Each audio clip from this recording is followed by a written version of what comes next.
So if I wanted to, I could put in another vertical curve out here at 70, or even, how about at 80? Let's put in another one at 80. Same elevation, same length. Add that. And the road now stays pretty flat all the way out till it gets to, looks like 75, and it starts to come back up again. Mm-hmm. So I would probably even pull the 80 down to -2 so that I'm still not filling all of this. Mm-hmm. Let's see if I can get rid of that. Put in -2. Okay, so the road dropped closer to the surface up in this area. Mm-hmm. So again, you reduce the amount of fill. There's fill. That's going to be cut because the ground is Is above, above. Mm-hmm. yes, the road. Mm-hmm. Okay. That's the purpose of vertical curves, in that is actually quadratic. I'm sorry. Repeat yourself. The curve itself is a quadratic in Okay. the elevation. So Okay. that formula is performed to determine what the elevation is for the curve, for that curve. So that at 45 minus 10, it starts the quadratic and it ends at 45 plus 10 for the 45 one. And the ultimate result, again, is a printout. Okay. Okay. So let's see, what do I have for, I don't have intervals, unless, let's see, yeah, let's go ahead and do 5.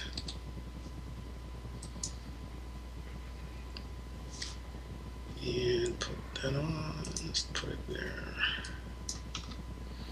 And these are PC text.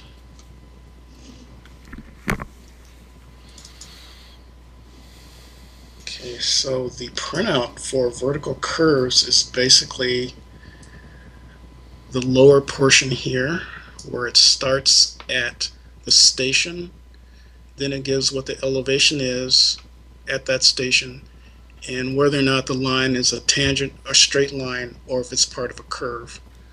So if we go along the stations here, now they're not station labels, but the distance. And the road in elevation is at -1, and it stays there for a while till it gets to what's called a PVC, and that is a point where a curve has started. Let's see if I can. Oh, I'll do that. Oh, good grief! Why did I do that? Oh. Somehow you tiled.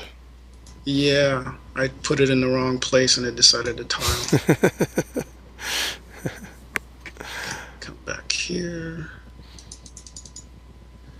There should be.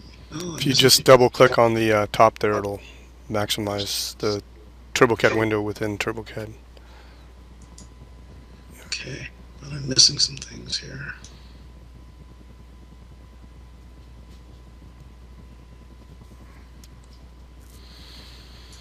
Okay. Oh, some things are missing. I'll get to that.